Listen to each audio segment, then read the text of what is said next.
Ladies and gentlemen, what's up? Devon Brown here, and I want to talk to you about your email list in this video, but specifically, I want to talk to you about your email list as it pertains to how big your list needs to be before you start seeing results on a regular basis. I actually did a video similar to this like 2 years ago, and I got some pretty good feedback on it, and I've been getting a lot of questions in our customer support department with regard to this, so I thought I'd make this video again and share this information with you. Besides, I don't think I've ever posted this on Facebook. So, the question that people say is, hey Devon, I'm starting to build my list. And I'm emailing my list on a regular basis, but I don't see a lot of people buying a lot of stuff from me, right? And I'm growing my list on a weekly, monthly basis, and I'm emailing them, and I'm just not seeing I'm not seeing people buy a lot of stuff from me. How big does my list need to be before I start being able to before I'm able to email my list and pretty much make a sale every time I email my list? If you've been wondering about that, well, here's the answer to the question. The answer to the question has less to do with how big your list is and more to do with how many clicks you're sending every time you email your list. So if you look inside your order, when you email your list, when you send a broadcast message out to your list, you can see the stats of that message, right? You can say, look at how many people opened and how many people clicked on the link inside of the email. Now, that click number is the number that you want to look at, all right? That click number is the magic number. And your goal is to get that click number to 100. So if your list is 1,000 people and you email 1,000 people and can get 100 clicks, that's really good, by the way. That's chances are you're not gonna be able to do that.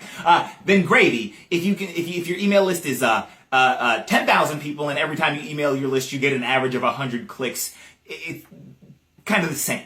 Right? Because you're sending 100 clicks, you're sending 100 visitors to an offer, whether your list is 10,000 people or whether your list is 1,000 people. If on average, when you email your list, you send 100 clicks, right? 100 people click on a link and go to an offer. That's the number that we want to look at, and here's why. Sales pages, offers, affiliate offers, generally speaking, I'm making some gross generalizations here, generally convert at about 1%. Right? So you send, and there's a million factors that go into this. So, right, I'm oversimplifying things. So when you email your list, right, if the average sales letter converts, the average offer that you're sending to your list converts at about 1%, well then mathematically that tells you that you need to send at least 100 visitors in order to make one sale. Right?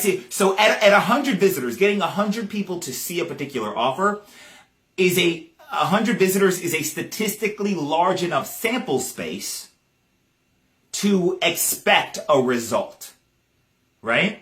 And if you don't get a result, then that means you're probably sending the wrong offer. The offer's probably not converting very well.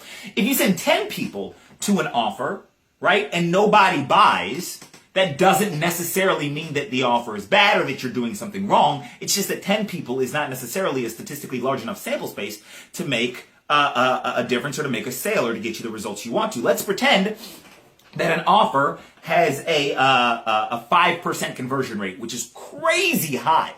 Well, that's 1 out of every 20 people, right? So if you send 20 people to an offer and one person buys, it's a 5% conversion rate. It's really, really high. But if you can only send 10 visitors to a page, then you might not make even one sale, even though it's a good offer. So I say all of this to say that I need you to start looking at, if you're looking at list size, you're probably looking at it kind of wrong-ish, and you really need to more so look at clicks, right? So, and I'll give you an example of how this works with me.